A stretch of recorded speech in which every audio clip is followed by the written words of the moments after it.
Personal finance is personal, उसके कोई magic formula नहीं रहते हैं। और सबसे इंपॉर्टेंट रिस्क मैनेजमेंट ये है कि आपको रात को नींद अच्छी आनी चाहिए। वॉलेटिलिटी को कैसे टैकल करें, उसके लिए मैं मानता हूँ कि 3 थिंग्स बिकम वेरी इंपॉर्टेंट। एक तो जैसे आपका हर महीने का कोई इनकम आता है, हर महीने के एक्सपेंसेस आते हैं, आप हर महीने इन्वेस्ट कीजिए।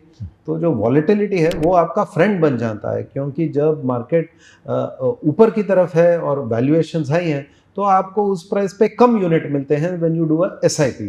और जब मार्केट नीचे आता है, वैल्यूएशंस नीचे हो जाते हैं, तो उस प्राइस पे आपको ज़्यादा यूनिट्स मिलते हैं। तो इन अ सेंस ये जो एसआईपी है, इट इज़ ए वेरी, मैं इसको I don't consider this a maximization strategy, it is a optimization strategy.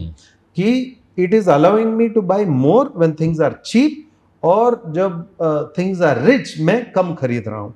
तो the best way to manage volatility is the simple tactic of a SIP.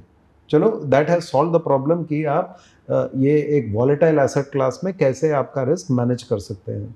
दूसरी चीज जो है वो है एसेट एलोकेशन। हर investor, हर निवेशक को एसेट एलोकेशन के बारे में सोचना ही पड़ेगा कि मैं हर एसेट क्लास में कितना पैसा डालना चाहता हूँ, मेरे कौन से जो गोल्स हैं वो 30 साल के गोल्स हैं, मेरे कौन से जो गोल्स या नीड्स हैं जो 1 साल के नीड्स हैं।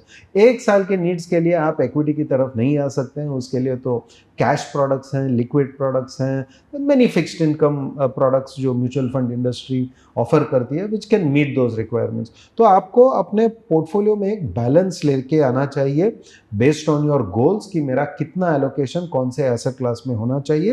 एंड ऑफ कोर्स आज के दिन पे I would say there are many investors, निवेशक हैं जो रियल एस्टेट भी उनके पोर्टफोलियो में है, गोल्ड भी है उनके पोर्टफोलियो में, so there are many asset classes. लेकिन ये एसेट एलोकेशन का बेनिफिट क्या है कि अगेन उसका एक ही बेनिफिट है कि वो वॉलेटिलिटी को कम कर देता है।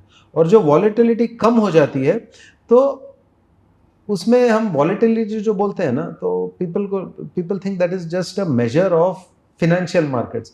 मैं मानता हूं कि जब वॉलेटिलिटी कम हो जाती है आपकी पोर्टफोलियो में, आप रात में अच्छे सोएंगे, बिल्कुल। And that is a benefit which is very very important. So when you practice systematic investment through SIP, you are benefiting from volatility. जब आप डाइवर्सिफिकेशन अक्रॉस एसेट क्लासेस करते हैं तो आपका ये asset allocation also enables you to manage the volatility. फिर लोग बोलते हैं अरे यार, जब मुझे पैसा चाहिए तब ये वॉलेटिलिटी तो मुझे परेशान करती है। मैं बोलता हूँ उसका भी एक सॉल्यूशन है कि म्यूचुअल फंड इंडस्ट्री जो है, हम लोग सिस्टमैटिक विड्रॉल प्लान ऑफर करते हैं। तो जैसे कि आपने एसआईपी यूज किया वॉलेटिलिटी से बेनिफिट करने के लिए, वैसे the SW can help you manage the volatility जब आपको पैसों की ज़रूरत है, जब शायद आपके एक्सपेंसेस आपके इनकम से कम हो जाते हैं, and you are looking for the investments to provide you that balancing stream of income. तो जब आप ये तीनों चीज़ एक तरफ से देखते हैं, it will help you manage all the volatility that can otherwise trouble you. And मैं हमेशा यही इन्वेस्टर को बोलता हूँ कि देखिए, आपका जो एसेट एलोकेशन का जो फॉर्मूला है वो आपके लिए सही है, वो दूसरे बंदे के लिए शायद सही नहीं रहेगा, क्योंकि पर्सनल फाइनेंस इज पर्सनल, उसके कोई मैजिक फार्मूला नहीं रहते हैं। और सबसे इंपॉर्टेंट रिस्क मैनेजमेंट ये है कि आपको रात को नींद अच्छी आनी चाहिए। अगर आपके पोर्टफोलियो में इतना रिस्क है कि आप रात को सो नहीं पा रहे, तो उस पोर्टफोलियो का कोई फायदा नहीं रहता है।